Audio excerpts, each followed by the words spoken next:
என்னை பார்த்துக்கிறதுக்கோ இல்லை இந்த குழந்தைய பார்த்துக்கிறதுக்கோ யாரும் கிடையாது. ஆசை வார்த்தை கூட்டி நானும் உன்னையும் பார்த்துக்கிறேன் குழந்தையும் பார்த்துக்கிறேன்னு சொல்லி ஆசை வார்த்தை கூறி என்னை ஏமாற்றி இப்போது நான் நிறைய மாத கர்ப்பிணியாக இருக்கேன்.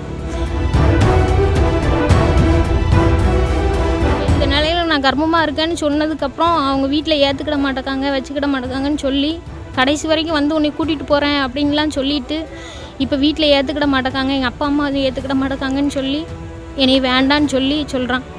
இந்த டெலிவரியை பார்த்துக்கிறது கூட யாரும் கிடையாதுனால என்னை கூட்டிகிட்டு போய் என்னை கல்யாணம் பண்ணிக்கோன்னு சொன்னேன். இந்த குழந்தைக்கு நான் பொறுப்பு, ஆனால் உன் கூட சேர்ந்து வாழ முடியாது அப்படின்னு சொல்லிக்கிட்டே இருக்கான். என் பேர் அனுஷியா, தூத்துக்குடி மாவட்டம் ஓட்டப்பிடாரம் தாலுகாவில் மருதநல்லூர் கிராமத்தில் வச்சுட்டு வரேன். எனக்கு 28 வயசு ஆகுது. நான் கடந்த 2015 விஜயபாண்டி அப்படிங்கிற ஒருத்தரை இன்டர்கோர்ஸ் மேரேஜ் ஜாதி மாதிரி கல்யாணம் பண்ணிக்கிட்டோம். அதனால் என் வீட்லேயும் ஏற்றுக்கிடல, மாமியார் வீட்லேயும் ஏற்றுக்கிடலை.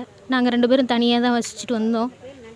கடந்த 2020 எங்கள் வீட்டுக்காரர் இறந்து போயிட்டாங்க.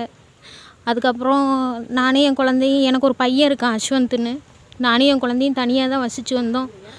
தனியாக வசித்து வந்த நிலையில் எங்கள் சொந்தக்கார பையன், எங்கள் அப்பாவோட சொந்தக்கார பையன் ஒருத்தன், அத்தை பையன் என் கூட பேசி பழகிட்டு வந்தான். நானும் சரி அத்தை பையன் பேசி பழகுறான்னு சொல்லிட்டு பேசி பழகிட்டு வந்தேன். இப்போது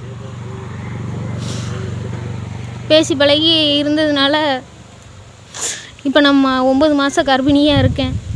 ஆசை வார்த்தை கூட்டி நானும் உன்னையும் பார்த்துக்கிறேன் குழந்தையும் பார்த்துக்கிறேன்னு சொல்லி ஆசை வார்த்தை கூறி என்னை ஏமாற்றி இப்போது நான் நிறைய மாத கர்ப்பிணியாக இருக்கேன். என்னை பார்த்துக்கிறதுக்கோ இல்லை இந்த குழந்தைய பார்த்துக்கிறதுக்கோ யாரும் கிடையாது. அந்த நிலையில் இருக்கோம் நானும் என் குழந்தையும். இப்போ இந்த நிலையில் நான் கர்ப்பமாக இருக்கேன்னு சொன்னதுக்கப்புறம் அவங்க வீட்டில் ஏற்றுக்கிட மாட்டேக்காங்க வச்சுக்கிட மாட்டேக்காங்கன்னு சொல்லி கடைசி வரைக்கும் வந்து உன்னை கூட்டிகிட்டு போகிறேன் அப்படின்லாம் சொல்லிவிட்டு இப்போ வீட்டில் ஏற்றுக்கிட மாட்டேக்காங்க, எங்கள் அப்பா அம்மா அதை ஏற்றுக்கிட மாட்டேக்காங்கன்னு சொல்லி என்னை வேண்டான்னு சொல்கிறான்.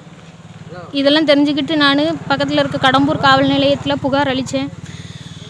புகார் அளித்து 1 வாரம் கழித்து எங்களை 1 வாரமாக அலைய விட்டாங்க. அலைய விட்டு 2 நாள் 3 நாள் எந்த பதிலும் சொல்லாமல் என்னையும் குழந்தையும் அலைய விட்டுட்டாங்க. எங்களை பார்த்துக்கிறதுக்கு கூட யாரும் கிடையாது. இந்த டெலிவரியை பார்த்துக்கிறதுக்கு கூட யாரும் கிடையாதுனால என்னை கூட்டிகிட்டு போய் என்னை கல்யாணம் பண்ணிக்கோன்னு சொன்னேன். இந்த குழந்தைக்கு நான் பொறுப்பு, ஆனால் உன் கூட சேர்ந்து வாழ முடியாது அப்படின்னு சொல்லிக்கிட்டே இருக்கான். அதனால் எப்படியாவது இந்த குழந்தைக்கும் எனக்கும் ஒரு பாதுகாப்பும், அதுவும் இல்லாமல்